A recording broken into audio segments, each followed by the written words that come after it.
Hey guys, welcome back. Today I'm going to be giving you guys some valuable information. So get ready because we're going over how to calculate your macros. It's a question that comes up all the time. Now I'm going to give it to you for free so you don't have to pay for it. So pay attention, grab a piece of paper if you want to take notes, and we're going to go through it. Starting things off, we need to find our BMR, our basal metabolic rate. There is an equation for this that we're going to use. 10 times your weight in kilograms plus 6.25 times your height in centimeters minus 5 times your age. And then if you're a man, you're going to minus all of that by 5. If you're a woman, you're minusing all of that by 161. So for example purposes, we're going to take a 25-year-old who's 5'10 and 140 pounds, and we're going to try to figure out their maintenance calories, and then we're going to go through shred calories and bulk calories off of that. So for our math, we are going to plug these numbers here into our BMR equation. So 10 times weight, which our weight is 63 kilograms, so times 63, plus 6.25 times our height in centimeters, which is 177, minus 5 times age, which is 25, and we're going to say this is a man, so we're going to minus that by 5, okay? So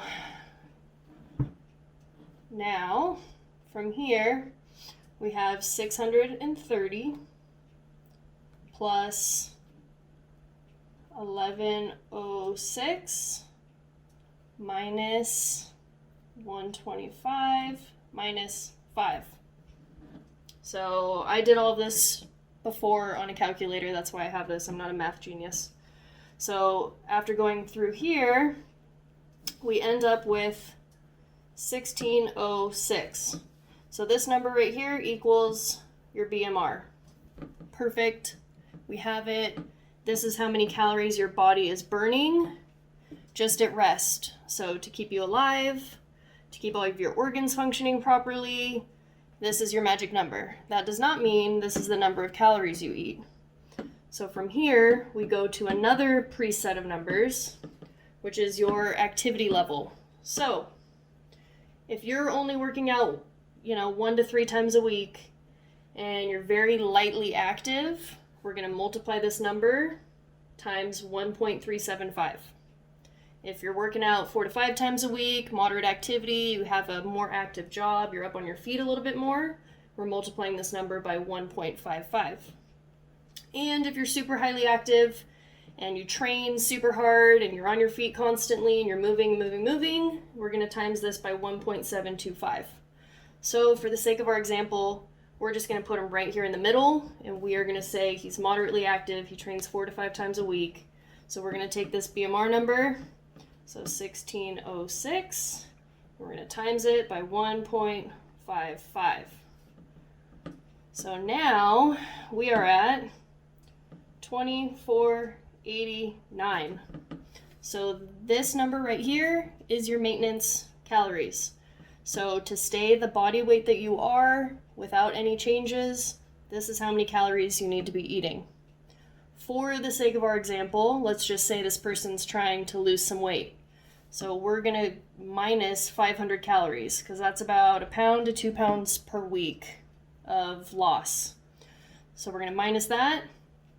And now we're left with 1989.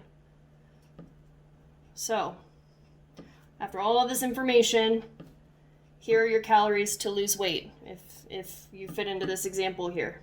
So, now we're going to break down your macros, your proteins, your carbs, your fats, how many you need of each to hit this 500 calorie deficit, to hit that weight loss goal. So to kind of understand this a little bit more, you have to understand how many calories are in a gram of protein. So We have 4 calories in a gram of protein.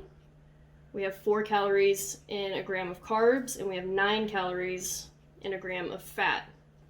So we always want to start with our protein first. So I'm going to wipe this off.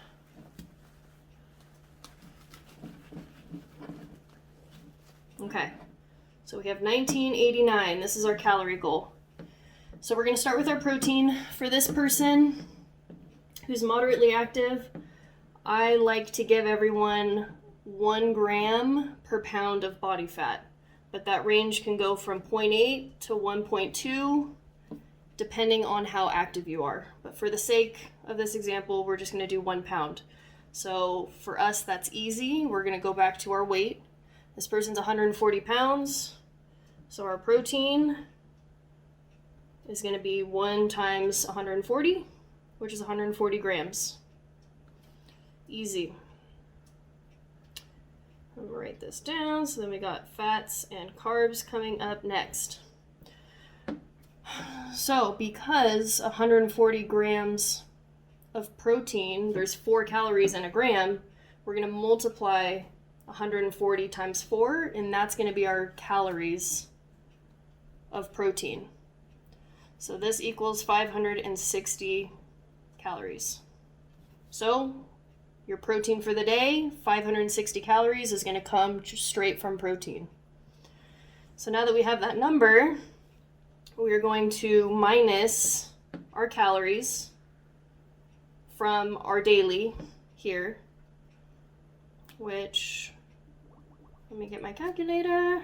So we're going to take 1989, we're going to minus 560, so now we're left with 1429. 1429. So these are the calories that are going to be split between your fats and your carbs. Your fat range should be between 20 to 35% of your daily calories. Again, I'm going to go in the middle. This is a preference. It's completely up to you whether you want to be on the low end or the high end. But keep in mind, if you're on the low end of the fats, you're going to be kind of on the higher end of carbs, because you have to make up the difference of these numbers. So again, for the sake of example, we'll do 25% a day for fat. So we're going to take this 1429, we're going to multiply by 25%, and that gives us 300, I'm going to round a little bit, 357 calories. So now that we have our calorie number, we're going to divide by 9, because there's 9 calories per gram, and that's going to give us 39 grams. So we kind of worked backwards a little bit on this one. So 357 calories is 39 grams of fat per day. So again, now we're left with our carb number, which is just going to be what's left over here. So again, taking this 1989, minusing 560 from your proteins, minusing again 357 from your fats, and you're left with 1,072. So your remaining calories, you have 1,072 calories left. Again, we're going to do math backwards, and we're going to divide this by 4, because there's 4 calories in a gram. So dividing by 4, and you get 268 grams. So here is your macro breakdown. This person exercises moderately, so they're having 140 grams of protein per day, 39 grams of fat, and 269 grams of carbs. Again, these numbers will fluctuate a little bit depending on if you want to go on the higher end of protein or on the lower end of protein. These numbers will kind of fluctuate a little bit, and again, depending on your exercise activity level. Again, this is kind of personal preference, so wherever you land, try to pick the closest one, to that number, and then fill in the rest here. So this is a semi-quick, easy way to figure out your macros. Hopefully that makes sense. I can put some information in the comment section or the information section below. I can write down the equation for you so you guys have it. And then if you have any questions going through this in the future, send me a comment and I'll be happy to answer it. So I hope this was helpful, and I'll see you guys next time.